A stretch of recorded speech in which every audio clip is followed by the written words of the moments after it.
Welcome to the 16th video in this series, building a top-down 2D racer with Godot. In this particular video, what we're going to do is add a bit of sound to the game. The good news for us is this is really straightforward. In Godot, there's some nodes which we add into the scenes and they play sound, and that's pretty much all there is to it.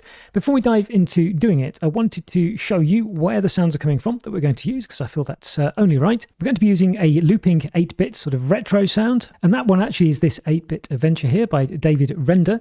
It took me actually a while to find this link because there's no search function on this site here, but it's actually at this specific link here, and I'll put this in the video description as well. It's a really nice little tune whilst we're driving along. We'll have another one later on for the main menu as well, which will be a little bit different. Then onto free sound, we're going to use this Stuncar Spin01.wav from NAudioman. This is attribution 4.0, so we should give credit for this one, which is only right anyway. It's a nice spinning sound.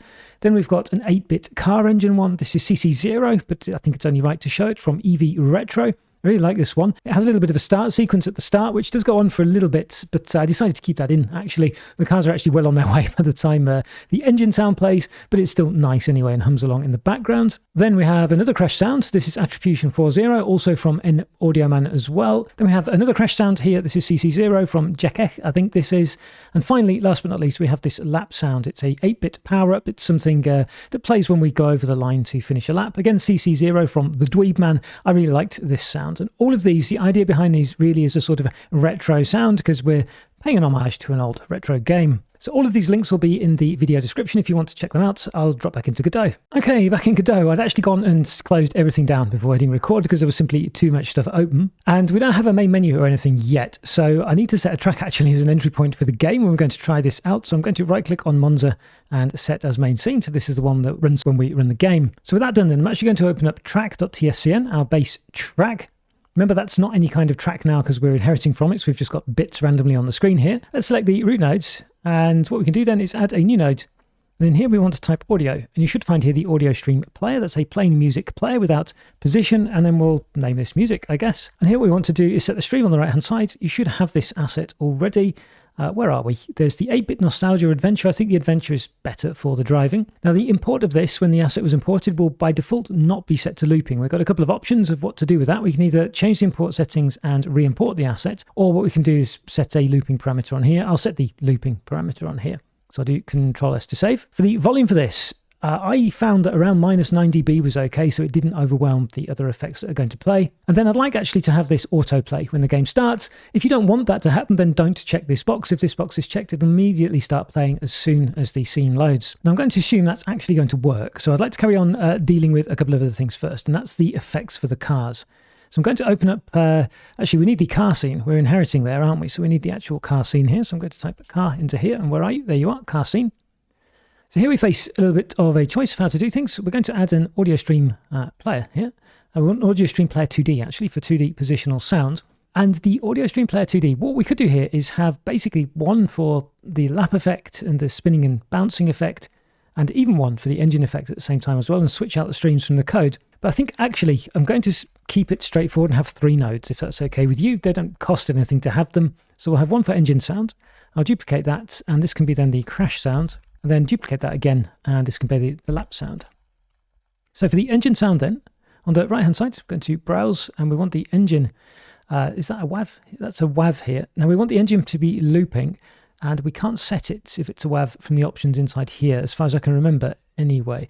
So what we can do is actually in the file system here is type engine, select the engine sound here, go to import, and in the import settings here we can change it actually to forward here and click re-import. So there's often in my experience a little bit of confusion about what's going on here. If you actually right click and open in File Manager and have a look at the actual files that you've got in your project, you'll see a load of .import files that are kind of twins of all of the assets that you have. You can literally open those in a text editor, and they are just a configuration file in text with all of these settings that you're setting here. So all's happening when you click re-import is those settings are being written. And incidentally, you can set default settings if you need. If you go to project, where is it? Import defaults, there it is. You can actually, for say a WAV here, if you wanted by default to have, say, the loop mode set to forward always, you could select that and save it, and then anything you imported from then on that's that file type will have that setting. Anyway, I digress, going off on a tangent again. We need it looping, we've set it to forward, as that will do. We can also do then for the engine sound, is set the volume at about -12 dB. This was in my heavy experimentation, I found it was okay, and we want it to autoplay. So it's going to, actually no, sorry, we don't want it to autoplay. we'll play it when the race starts. Then the crash sound, we've got 3 of these. So what we'll do is we'll make a very handy, where are you, audio stream randomizer here. If you select that, go to streams and we'll click add element 3 times. Then we can select our spin sound, we can select our crash sound, and we did have one more. Where are you? There we are, the crash sound there as well. Those, of course, don't need to be looping. And then finally, last but not least, we can click the lap sound, click the browse, and we can find the 8-bit power up, get something. Okay, so what remains to be done now is to drop into the script to actually play these. So I'm going to click the script here, and we need access to these 3. So where are we? In the ready here. So I'm going to control drag into here. So we've got these sounds, and I'm going to distraction free mode. First of all, the engine sound. So where does the race start? It starts here. So on race start, I'll do engine sound.play. Then we want the crashing, don't we? Or we can actually have the race over here. We could stop the engine sound when that happens. So we'll do engine sound.and-stop. Then we have bounce and slip on oil. So let's do those. So we've got bounce done, bounce. We can do then with the bounce here is we can also play the crash as well. So we can get the crash sound and play. And then we can do the same thing also in the slip. So I'll go to slip on oil and do that here as well. Looking the way the code's set up, we could arguably put that in the kill slip tween, but I'm not going to do that though, because it doesn't really belong with that. So we'll leave this here. Incidentally, if you're wondering about the audio stream players and you have something that plays on top of something else, it'll simply start the stream new or whatever it is you want to play. So don't worry if the sounds overlap. It doesn't make any difference to the gameplay. But we do have one more effect though, don't we? And that's the lap completed effect, which we can do before emitting the signal. So we'll get a hold of our lap sound and do .play. Now I'm not going to spend too much time, well, any time at all in front of you in this video doing this, but you might want to spend a bit of time playing around with the volumes of each of these to kind of get the sound volume correct. But with that done, we should actually, when we run our track, have some background music, some engine sound, and then also some crash sound. What I will do though, select the engine sound. I went minus 12 dB on it. That's probably too much actually. I'm going to go minus 6 on this actually. And back to track. What did I set the music at here? Minus 12. Okay, good. I've got a little bit crossed up there. Okay, so engine sound minus 6. That should be okay. So I'm going to run and see if we actually get some music here. So I do hear some music. Can you hear it? I'm going to look at the volume on my left-hand side here. Maybe you can hear a little bit of that now. But if we start the race, we should now... Yep, can hear the engines.